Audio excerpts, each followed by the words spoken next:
Hey everybody, it's Mike Copera with podcastcondition.com. This is our 73rd episode of What You Drinking, and here with some familiar faces as always. We got Dan, Mike, and Skylar. How are you guys doing? Great. Doing good. It's time to drink some beer, so everyone should be good. And we've all kind of talked a little bit about what we've got before the show started, but Dan, why don't you start us off? You've got something you've never had before, and looks like you've taken a couple of sips already. So what do you have, and what do you think? Yeah, no, this is an awesome beer. I have it's a collaboration. It's between Schmaltz and Terrapin. It's a beer for Reunion Ale 2014. So there it is. Is that showing up okay? Let's see that there. And this is it's an ale brewed with toasted coconut, coffee, vanilla, cinnamon, which is where I'm getting the spice from, chocolate, and cocoa nibs. So this is outstanding. Now I have to say, as people probably remember from last episode at the very end when spiced beer came up, and I went no. It's not necessarily a style I go to, so I went with something with as much on top of the cinnamon as possible. But this is really good, and the cinnamon is not up front, but that's kind of why the way I like the spiced beers is that if it's in your face, like earlier tonight I had a pumpkin, and this is kind of telling. Terry took a sip of it, my wife, and she said, "I think I just drank a pumpkin candle." That's true. and I was totally like, that's what I don't like about spiced beer. It's kind of like that, not, a good 50% of the time. I mean, the other 50% of the time, it's awesome. So this is a lot more of the chocolate, coconut, mostly the chocolate and coffee, and then you get some cinnamon underneath that, kind of bumping it up with a little bit of additional spice. So it's a good beer. I like this. Go get it. And what's the ABV on that one? No, it's not too bad. This is clocking it at 8% even. Okay. So it's not a session beer, but it's not going to kick your butt like a barley one. It's going to kick your butt. Yeah. No, I've had that one. I was telling you in the pre-show. I've had it 2012 like on a numerous times. I've had that one, and it's so good. I don't know if it's because of the age or if it's that good fresh too, but I searched for that beer for a long time, especially for that vintage. It's really, really good. So I'm glad to hear that the fresh version is doing it for you. I'm going to have to look for that one. Absolutely, it's tasty.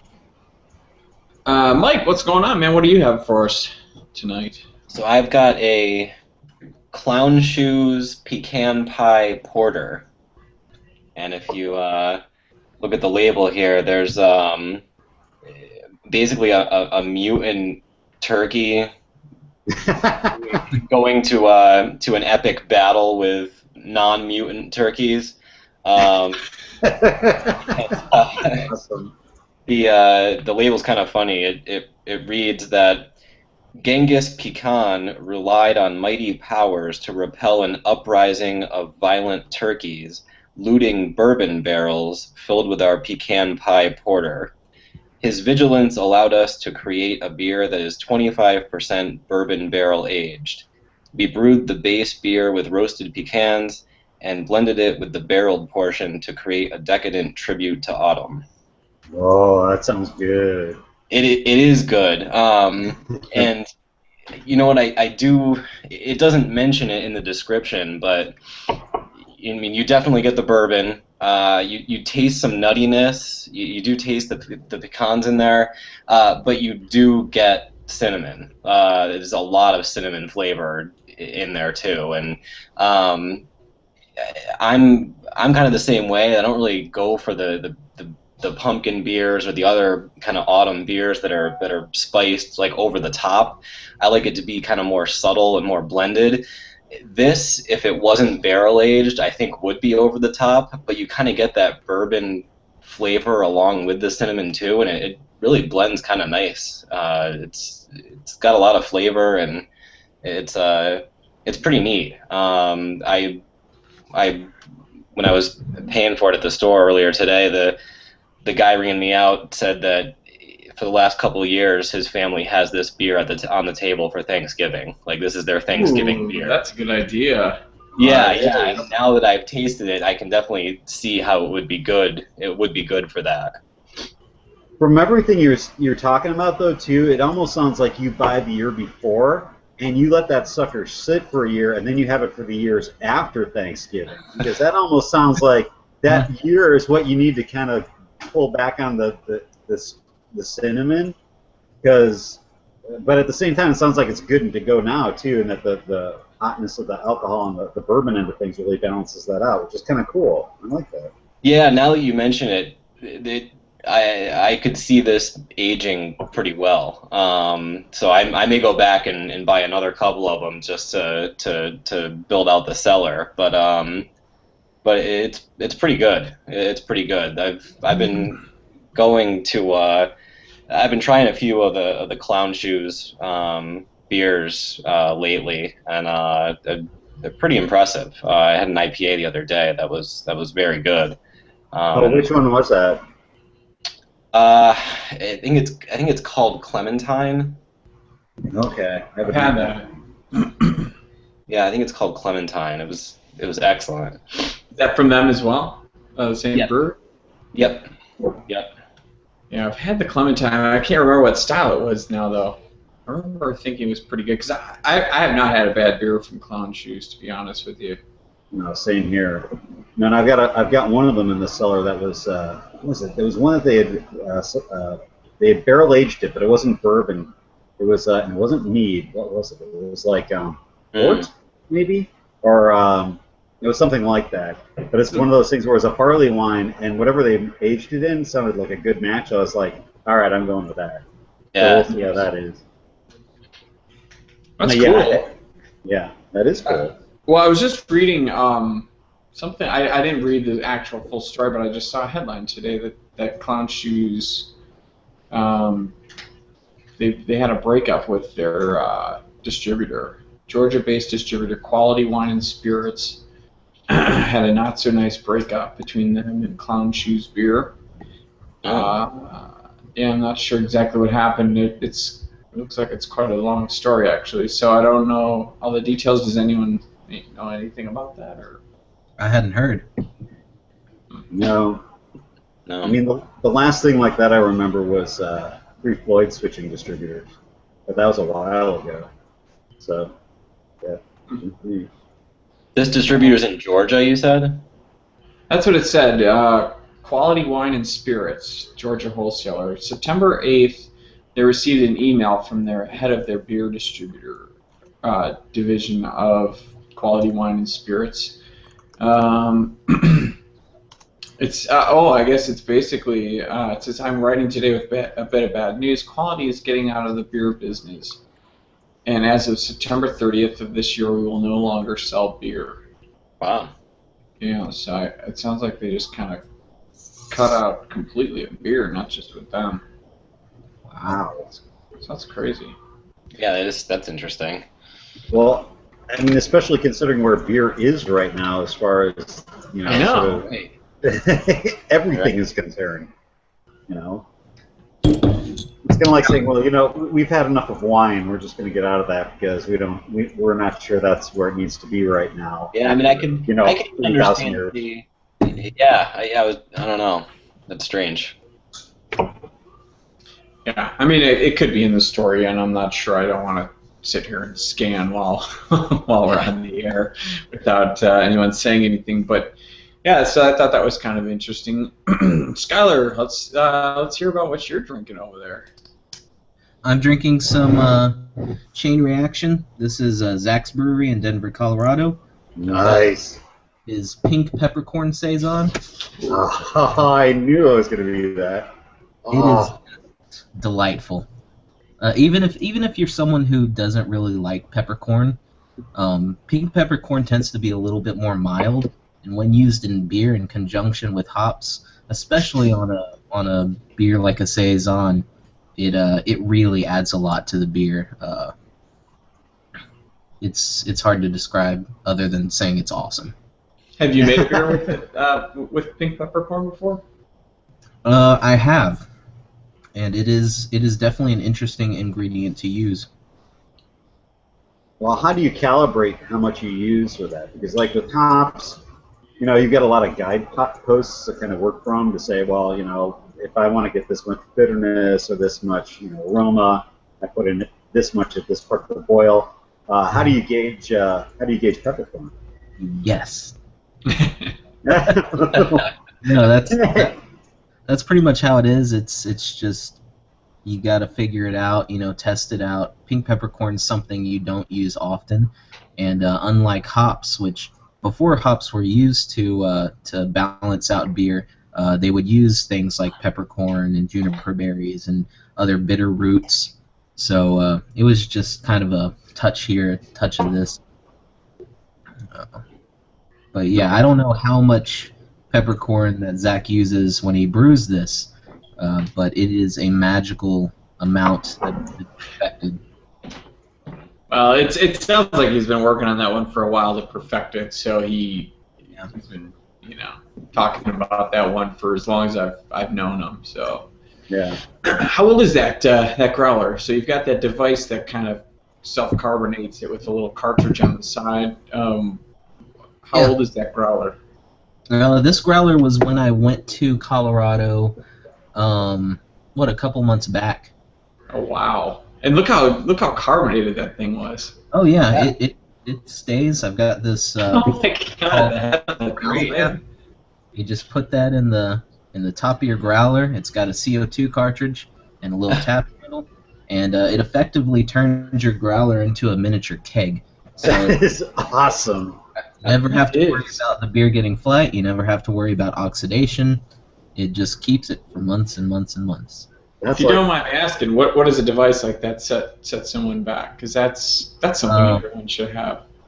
I actually grabbed it on a Kickstarter to help fund it when it was called the Tap It Cap, and now it's called the Growl Tap. You can grab one at growltap.com.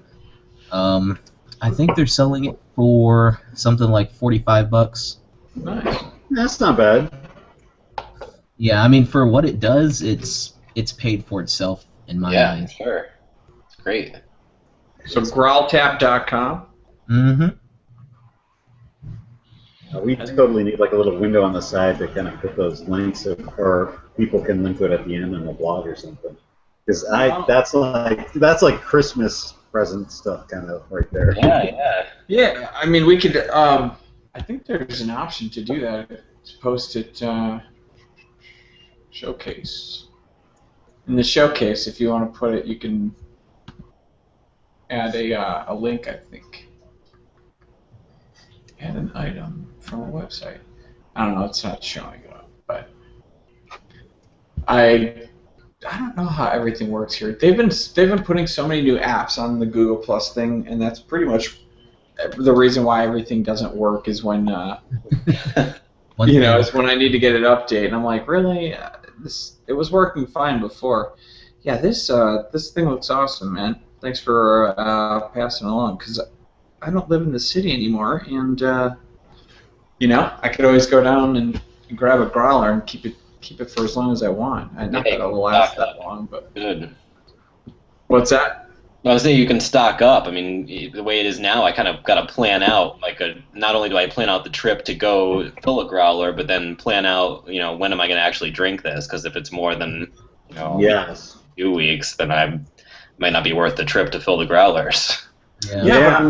But I'm wondering if you could. I mean, you could take a like a growler, let's say, on a trip a month ago. Now, did you have that thing on immediately, Skylar, or can you put that on and then it recarbonates the beer? I wouldn't recommend putting it on after the beer's gone flat. I usually pour the first glasses, and then whenever I'm done and I want to save the rest, you put the cap on, and then there's a little button where you can inject a small amount of CO2, and that just keeps it fresh. That's awesome. Yeah, it's great. Actually, that all kind of reminds me of, I was in Chicago. I think these are in other places too now. But they're canning beers in bars now as crowlers. So they'll get an oversized can, And then, did you read about this? I want to say this was maybe it was Atlas Brewery. Is it that or like Dry Hop? Yeah, it's not Atlas. It is dry hop, and they're the Yeah. first ones in Chicago to be using it. But I guess it was started at Oscar Blues, the original can brewery, you know. Yeah. But yeah, I've heard of that. It's like what is it, a 32-ounce can, and they fill it up, and then they just cap it, and there's like a top that they put on. I don't know. It's interesting. But yeah, Dry Hop is the only one in Chicago that's doing it right now. So. Right. But I mean, that's a really good idea because that's essentially what like is that a half growler? Or that would be like a howler size can, pretty much, or It's a half growler. okay. Yeah. So, I mean, because those howlers are the same, you know. That's a 32, and that's a 32 ounce as well, isn't it? yeah, I want to say it is. Yeah. So I mean, that's a nice size, but yeah, it's to have a little handle like that. That would be awesome because there have been a couple of times where I brought back a full growler and it's sort of like, oh no, I can't finish this all off. Nobody else is drinking it. What do I do now? Yeah. You know? It's like, don't you people know you should be drinking this beer too? All right, I guess it's gone, but. Well, now it's good too because if you get the big growler of something you don't really want to share, now you don't. There's no pressure to finish it right away either. That's very true. That's right. Or to like boil a whole lot of brats at once, you know. Well, I've got a beer I've never tried before. It's really it's a cool looking beer. It's also a saison. Yeah, what'd you get? So this is the it's got good foam on that. So this is a saison from Lake Effect Brewing here in Chicago. It's got a nice picture of a shark. It's called Blood in the Water. And this is an ale brewed with spices. It's a saison. In collaboration, they brewed it with a blogger here in Chicago at hailtotheale.com.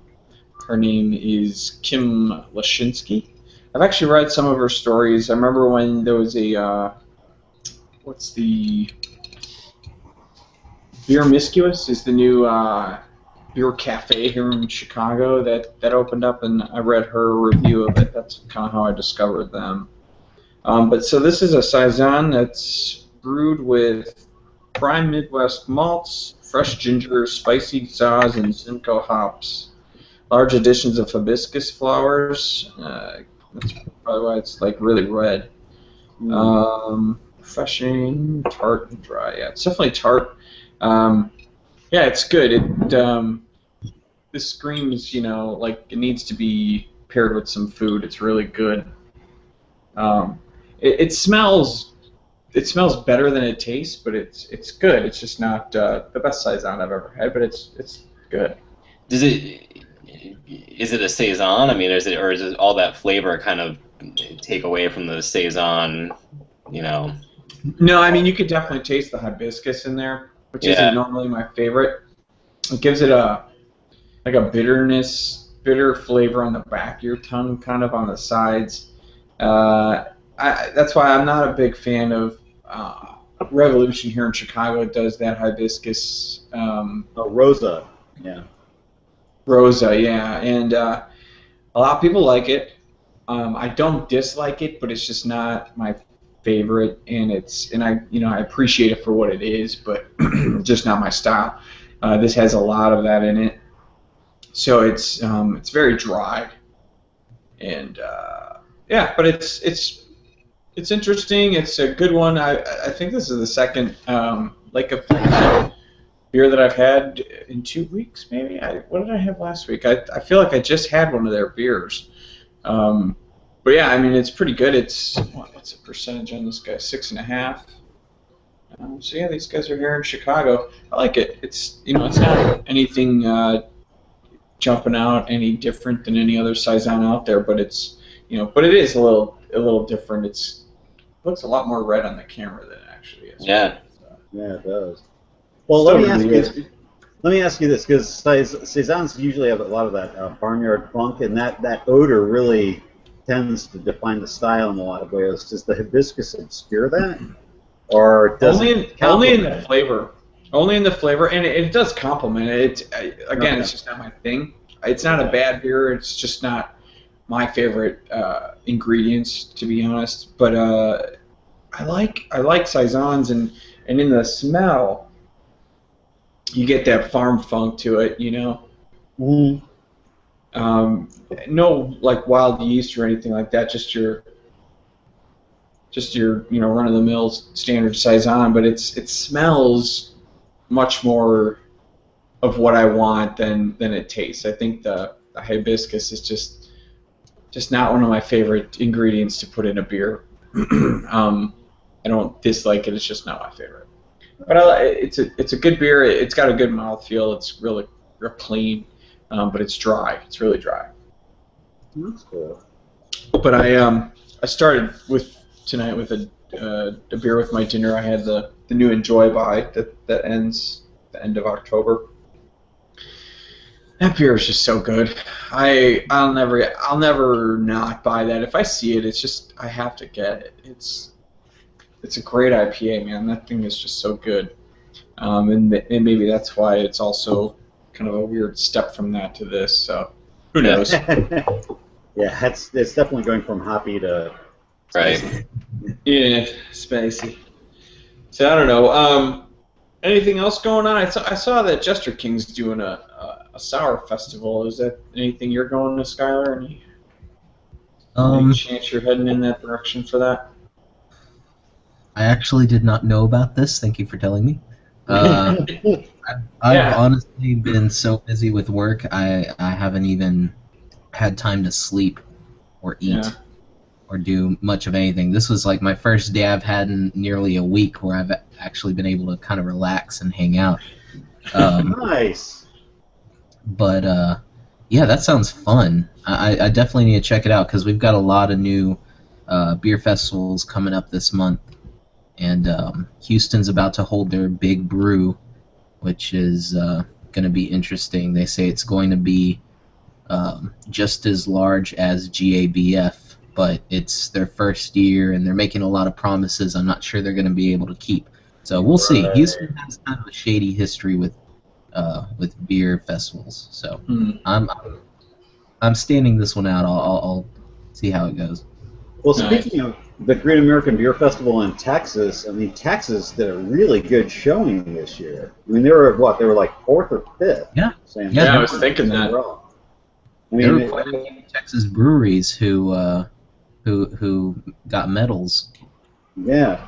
Well, and I was going to say I saw a lot of when I was kind of trolling around with the GABF webpage, and also a lot of the Twitter stuff that was going on.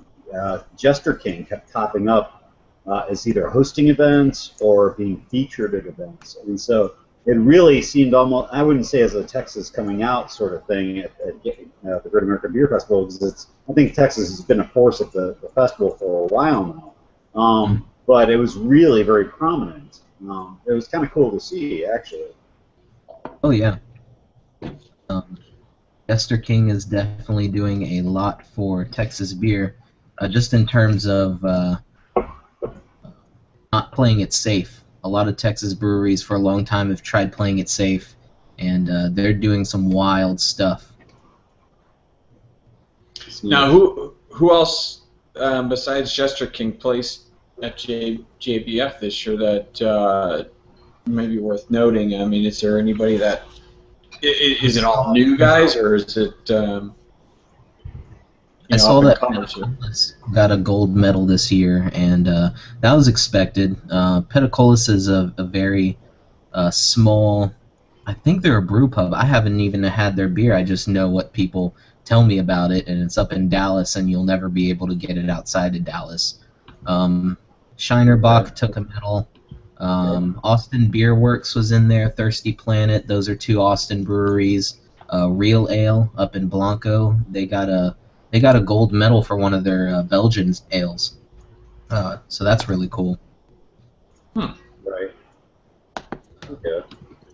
What's Community Beer Company? Is that a beer co-op or? Oh yeah, that's that like space where they like rent out to brew at. Is that what I'm Is that what I'm thinking of? Or correct me if I'm wrong, because I I know remember they're up in reading about this. Dallas. They're up in Dallas, and we just started getting them here in Houston. I haven't actually been able to try their beer yet, but as soon as I find any of their bottles, I'm definitely picking some up. I've heard really good things, and I think they won something like 2 medals this year. They did. One was a gold, it looks like. Yeah, it was their public ale, the extra special bitter. So, Ooh, love a good ESB. yeah, hard to pick your notes up at an ESP, that's for sure. It's a good one.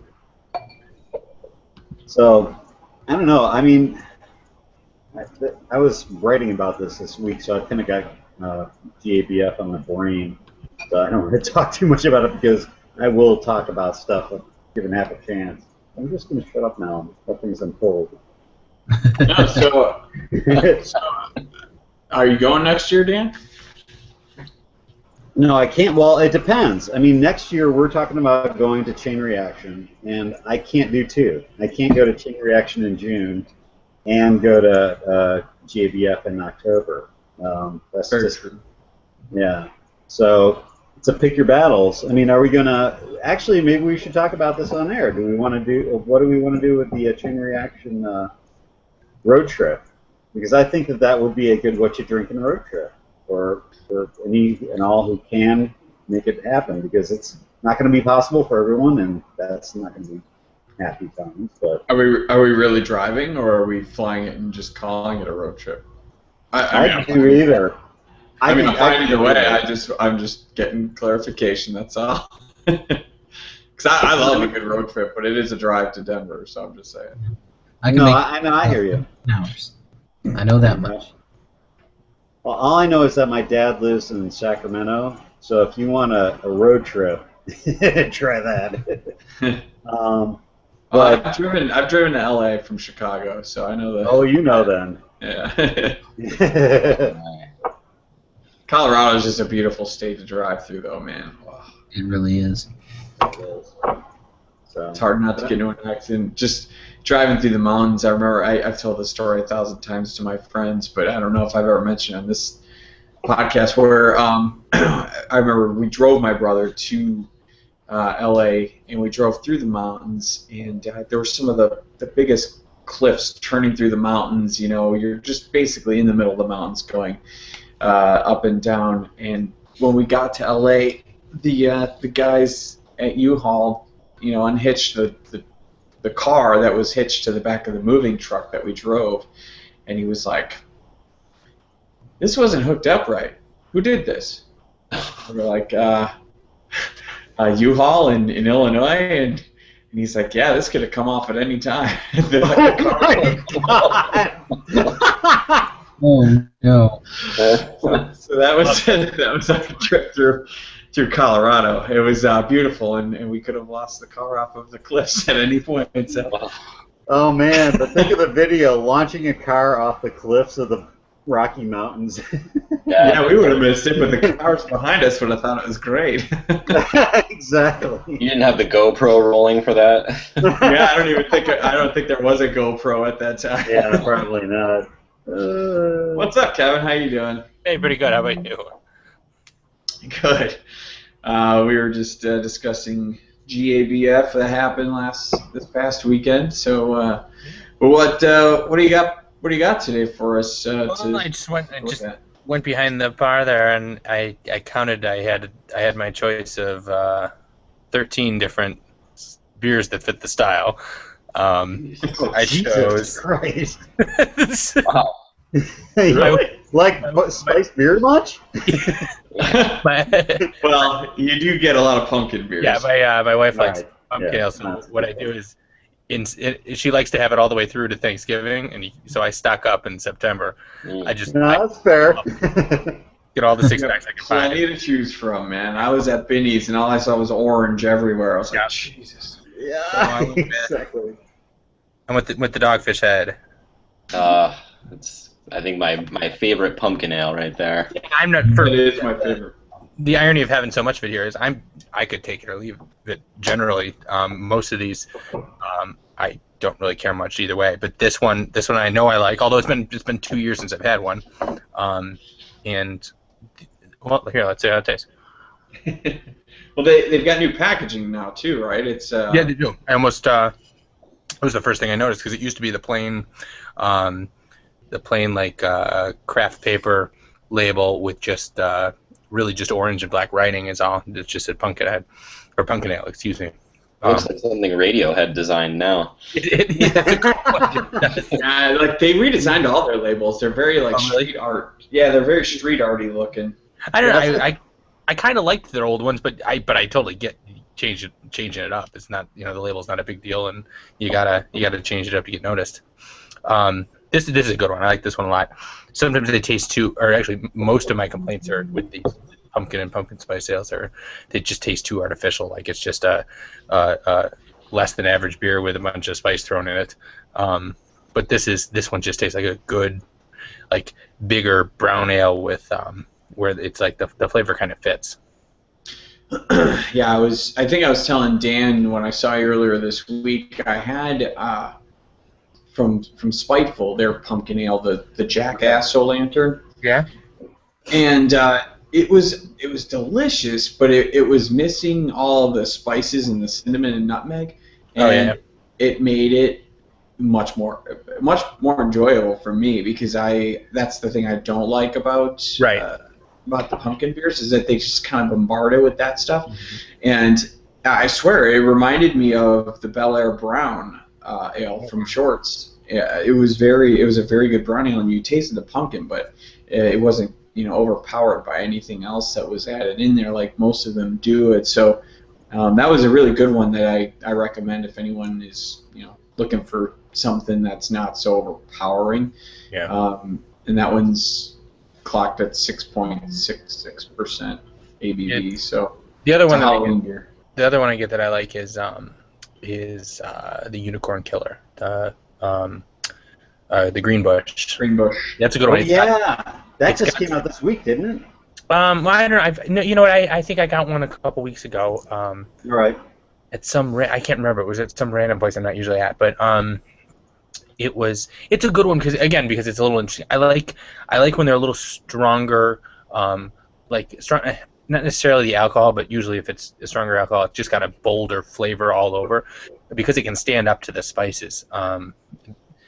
That's what I usually like in one of these pumpkin ales, and then that's a good one too. It's an interesting because it's got like I don't know. There's something with the yeast flavor that's unique. It's not like a brown ale. It's more like it's got a hint of something that you'd expect in a Belgian ale. Just makes it a little more interesting. It's a good one. So do most pumpkin beers start out as a base beer as a brown ale then, or is that? I've noticed with the ones that I get, Aaron, some are lagers, some are ales. Some, like this one, calls itself basically a brown ale. It says a full-bodied brown ale brewed with pumpkin, sugar, cinnamon, nutmegs, etc. But like the Lakefront from Milwaukee is one that Aaron has consistently liked the last 3 years the best, and that's a lager. Oh yeah, that's right. It is. And that is a good one. Yeah, there's as far as they go, that's not bad at all. But I see I actually find it a little bit hard. They're still very similar, even the ones like that one or the O'Fallon makes a pumpkin one, but I think that's an ale. So yeah, I guess the answer is I don't know what some of those are. I do know that the ones I like call out the actual beer style because it kind of comes through rather than just kind of a nice pumpkin spice drink. Yeah. So basically, the answer is based on everything you just said. No, it's not a base beer on all of this. So, but yeah, if I gave you a straight answer, it wouldn't be a show.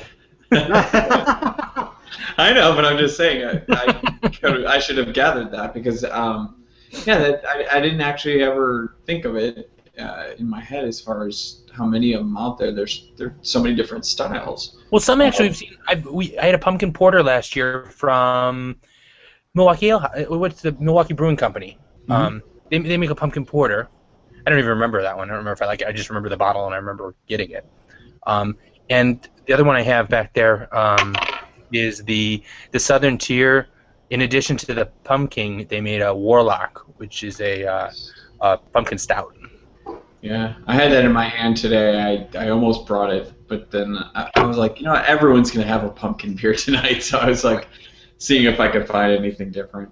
What'd you end up with? I went with the Lake Effect Brewing Company, Blood in the Water. It's a Saison Cool. spices. Yeah, it's they collaborated with a beer blogger here in Chicago and brewed that one. They're here 6.5%. Yeah, it's pretty good. I was talking about it earlier. I'll show you what it looks like. All right, Mike, I'm going to put you to the test on the Jackass Lantern because I just decanted that. Oh, nice. There you go.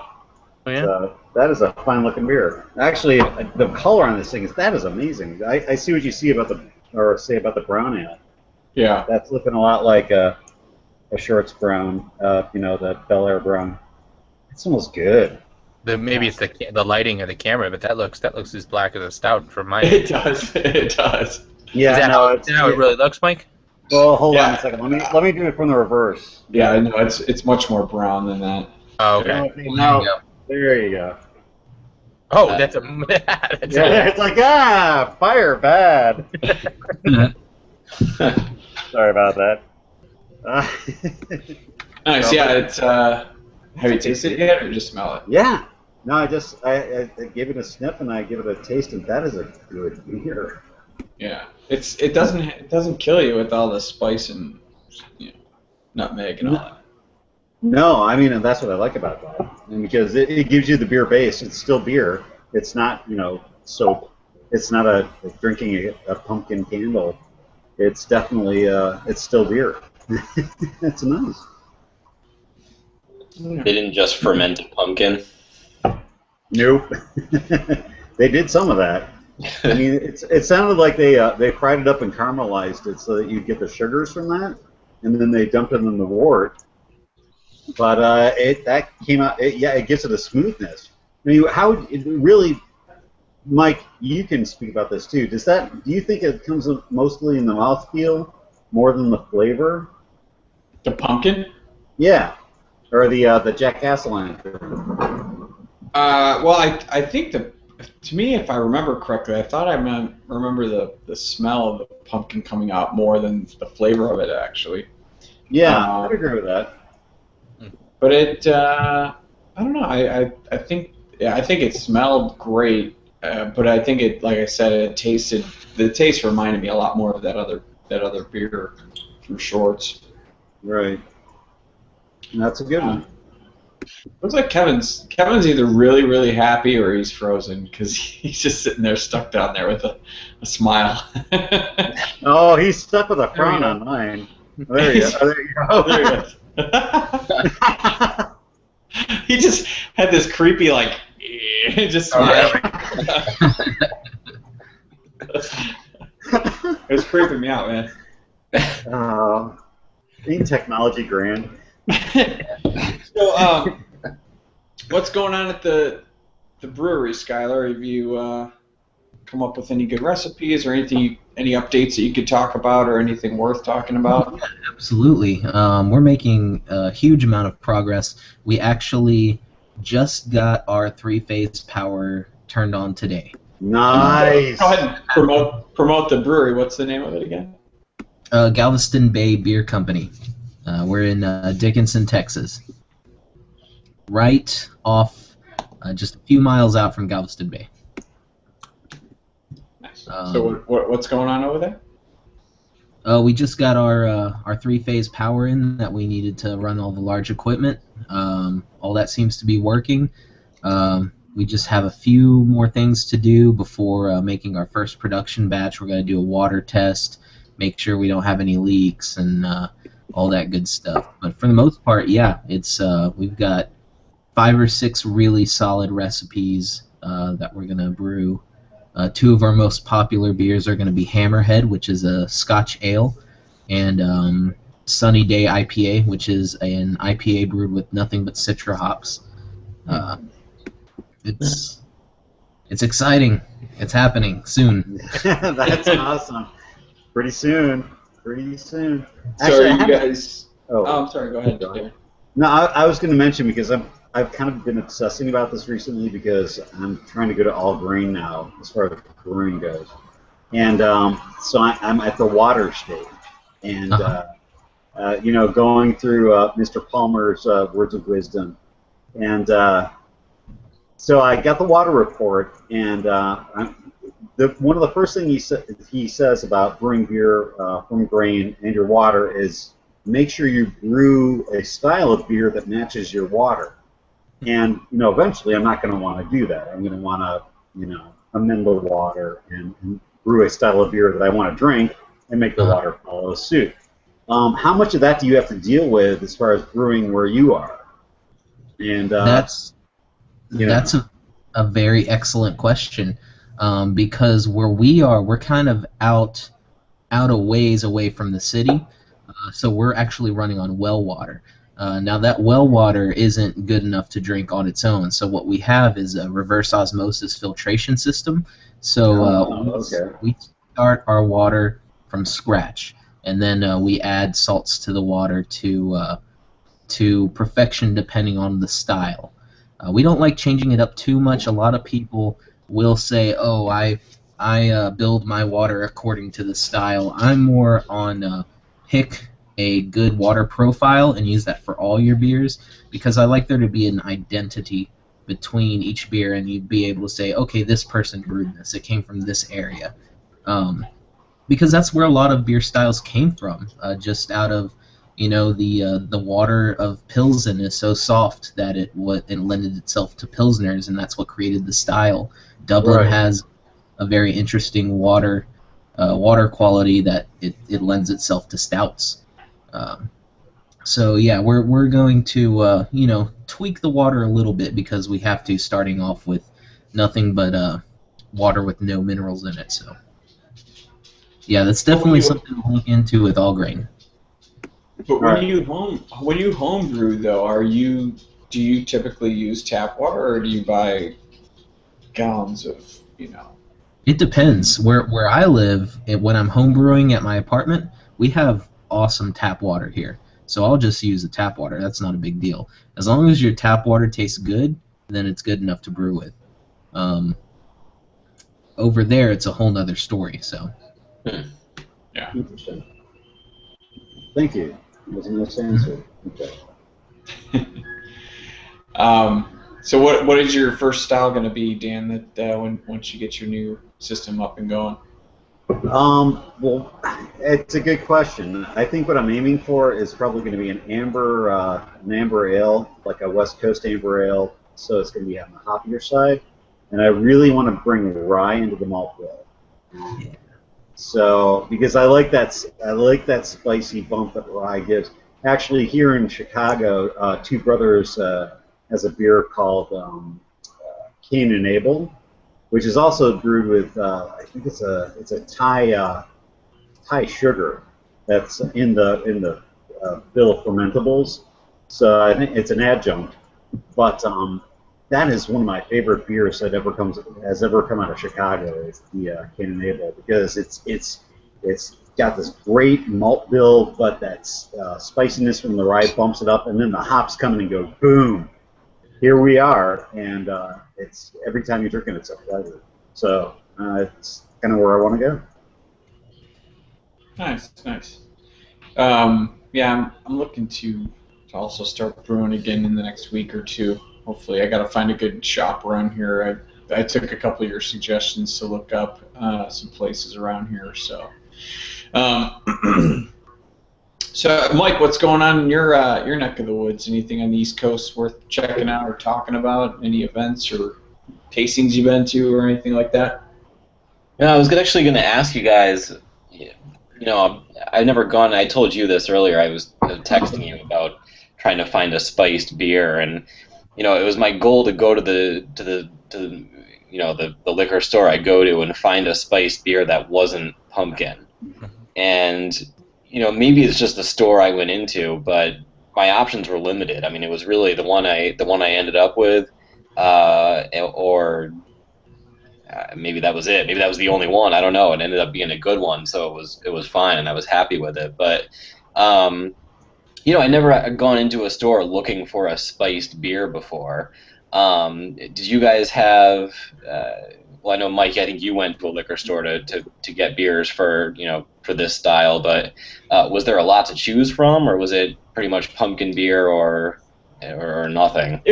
It was mostly pumpkin beer, but I knew I could find some others because I know Dan just had that beer from Pipeworks last week that had the spices in it, and Yep. I knew that was an option. But I also, I don't know, the store that we go to is kind of a chain. It's a large chain here called Biddy's, and it's just aisles and aisles of beers, and the one that I go to has it like broken down by region, and I don't know. I was just kind of like looking for something new, and I was, I'm always there for a good 10, 15 minutes, just scoping it out first. I got to take that first lap or two to see. Being overwhelmed by the awesomeness, just going, oh. You know how the guy, somebody's walking around always say, hey, you find what you're looking for, sir? And I looked at him one time. I said, I found too much. Yeah. I can't possibly buy this all. Yeah, it's mostly like I think I've said it a couple of times when they ask you that. I'm just like, no, I'm just here like having fun looking. Yeah, like literally, like I could hang out at a beer store for probably a couple hours. I think, especially I used to go in Chicago. I used to go to the West Lakeview liquor store, and it would guaranteed be a half an hour trip because I would be in there and I'd be talking with the guys that work there for at least 20 minutes. That's nice.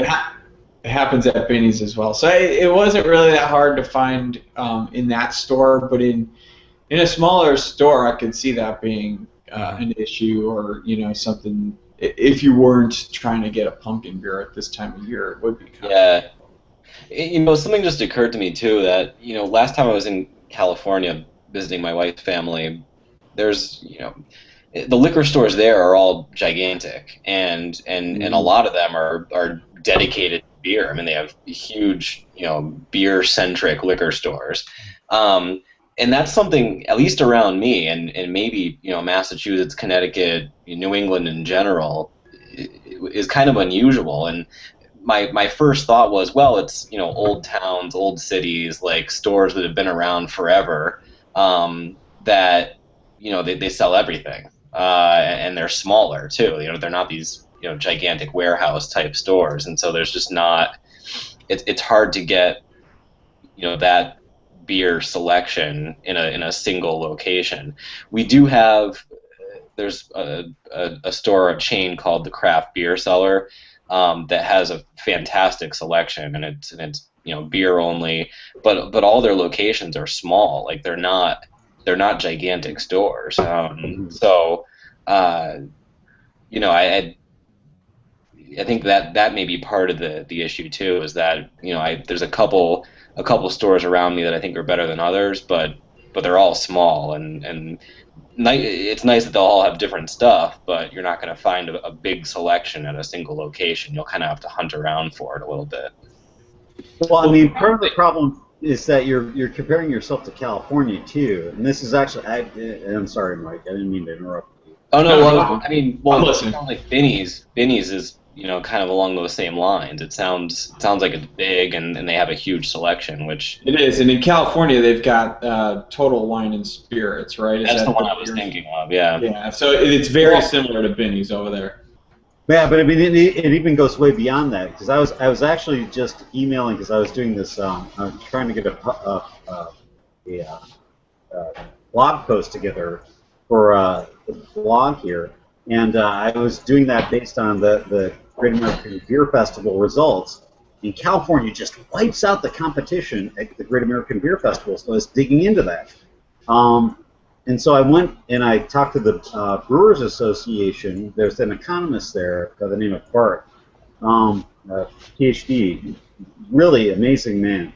And I was like, what's going on with California? So he's giving me the data, and it turns out that California is pumping out like 1/5 of the beer that goes into the United States and retaining like 70% of their output. So that's all got to go somewhere. Yeah, So it's gonna stay in the state. So you're talking about a real sort of disparity as far as what you're going to be getting in Boston versus what. And California accounts for so much of the craft beer that goes into the marketplace. That I mean, all the numbers get goofy if you bring them into the equation as a comparison in any sort of model. So you got to be careful with it. But yeah, I mean, it's also another argument for going out to California and drinking beer. Yeah, I love it when I'm out there, but yeah, I mean, it's no surprise. I mean, there's so many people that are packed into a relatively small area for how many people there are. So it's, I mean, not surprising. But yeah, so I think that's the reason for my.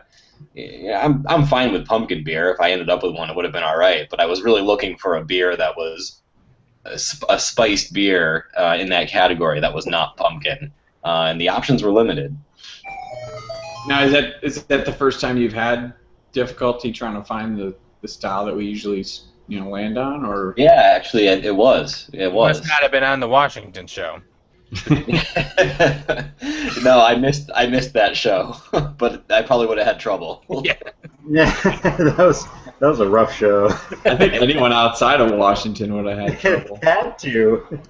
Did anybody bring Dogfish Head and claim it was Washington, D.C.? That would have been good. Those guys are doing everything, man. I just saw they've got an inn now, with like a little hotel up in Delaware. They're doing sausages now that they've soaked in their beer. I don't want to hear about that. That sounds. I'm sorry.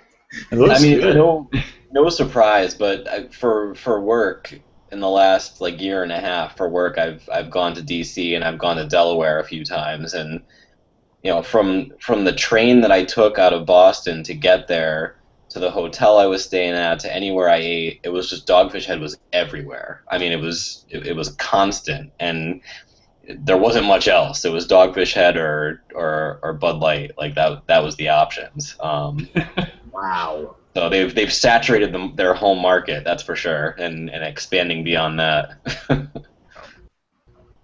That's funny. So I figured.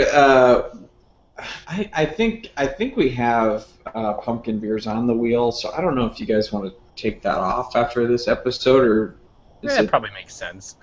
Yeah, I'd take it off. I mean, and really, Spice beers 2 weeks in a row, right? Yeah, well, not only that, but I had the Warlock for the pumpkin beer for another episode, like 4 or 5 weeks ago. Oh yeah, you did. Yeah, I did. Is it any good? Yeah. Because I have it here. It's actually it's for my wife, so I'm sure I'll split it with her. But was it good? I would take about 4 ounces of it and enjoy it for what it is. Yeah. And that was the beauty about having a Firkin visit and having pumpkin on tap, was that there's 4 ounces and you're done. I see. But yeah, once you go beyond that, it's no point. Yeah. So. I forgot about the one we added last week. Beer you can't pronounce. That was your That's awesome. Yeah, I'm excited for that one. I am too. So we've added, we have Oktoberfest, Harvest Ale, Russian Imperial Stout, Sour, Barley Wine, and Beer You Can't Pronounce. I mean, we've got more than that, but those are the ones that closer to the ones that we added last time. So, do we want to make any changes, add any more, or? Well, wait a minute. What? Because we're getting into winterish times, so do we have do we have barrel aged on there, or do we have the barley wine? Do we have barley wine? That's interesting. We do have barley wine. All right. Well, as long as we got high gravity, we're in good shape. We got 10% or higher. Collaboration, 10% or higher, IPA, cellar, canned beer, blended beer, smoked beer, a hef, anything local to your area, and then Oktoberfest, Harvest Ale, and all the ones I just mentioned. All right, I've got the ultimate sucker punch style special release. Oh, all right. Because I like that. I mean, everybody's got a special release. That's become so True. unspecial. It's special. Even I saw a lot of special releases at the store I was at today. Yeah. Oh no, they're everywhere, man. Nice. All right. So, all right. I think we're set. So I think we got a couple of minutes still, but I'll spin it and we can maybe think about some ideas here. Is it spinning here? Yeah. There we go. What do we land on? Can't see. Can we tell? It's a half, It's half. half of icing. Thank you, Skylar. Skylar's happy about that. Nice. Yeah, we should be able to still find them, right? I don't know. I was remembering There's that. always a Hefeweizen around. Yeah. The last time we had a Hefeweizen episode, I don't know, a year and a half ago. It was one of the earlier ones when you had the wheel. I remember because it must have been a year ago. It must have been out of style. Because I remember it being harder to find. I had to actually go into the German beer section because they had them year round. A lot of the breweries that in the German beer section. I don't know. Yeah, I remember that. But it's among the American craft brewers, it was much more of a summer style. Right. Yeah, I remember that. Anyway, that only makes it more interesting to get it on the wheel and have it hard to find and have to get something you've never heard of before. There's something to that. Absolutely. Yeah. Well, I finished the Saison I was having, and I opened up a new one. This is something I probably would have been better off having in the summertime when it was hot, but it's a wheat India Pale Ale made with Michigan hops, Arcadia ales called the Rapunzel. Oh, there you go. I really like Arcadia, and I've been to them once, and I don't usually get a lot of their stuff typically, but I whenever I do, I'm just like, why don't I buy them more often? They're just really good, and there's tons of options from them at Binny's or any other store normally, so it's a good brewery. I don't know if you guys had much experience with them, at least the guys from Chicago. It's funny. I see them all the time, but I have not had much of them. I think I had the Serial Killer once. Is it a barley wine? Yeah. I remember that one, but not too. I don't remember too much about them. I can picture where they are in the Binnies, but I haven't had much experience. So is that a good one? Yeah, it's not bad. It's really it's much more of a summer beer. It's really crisp, clean, and it's got a lot of wheat flavor. I don't know why they call it an IPA. It's not really that hoppy. It smells like a wheat beer to me, and it mostly is malty to me. So it's good. It's just not. What's that? I was going to say, is that like their Oberon competitor, or because I've had Arcadia ales for a while, and their Shipwrecked barrel-aged porter is really good, but that's sounding like a different animal altogether, and that happens. Arcadia is great. Their IPAs are usually really, really good. Oh, yeah. I just wanted to. First of all, this one was on sale. I had never had it before, and so I figured I'd give it a shot. So I don't know. It's good. It's just not the season for it, but that's why it was on sale. So it's a good beer. But I say check out Arcadia if you haven't had them in a while and you've got them up, as an option for you. Check those guys out. Anyone else change beers since we last talked, or should we start shutting her down?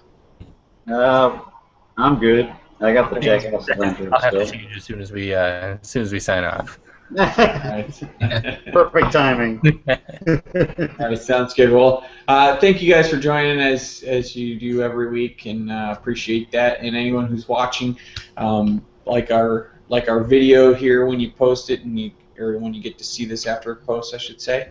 And subscribe to our blog so that you get notification anytime we do a new episode, which we do every Wednesday evening at 8 p.m. Central Standard Time. And also follow us on Facebook, Twitter. Are we still on? Instagram. We're all over the place. So follow us whenever you can, and you'll get all the updates. Only if you post it. That's very true. And I do. Shut your mouth. All right. All right. Thanks, guys. I'll see you next week, and we will be drinking Hefeweizens in October. All right. Yes. Indian summer, baby. Cheers. Cheers.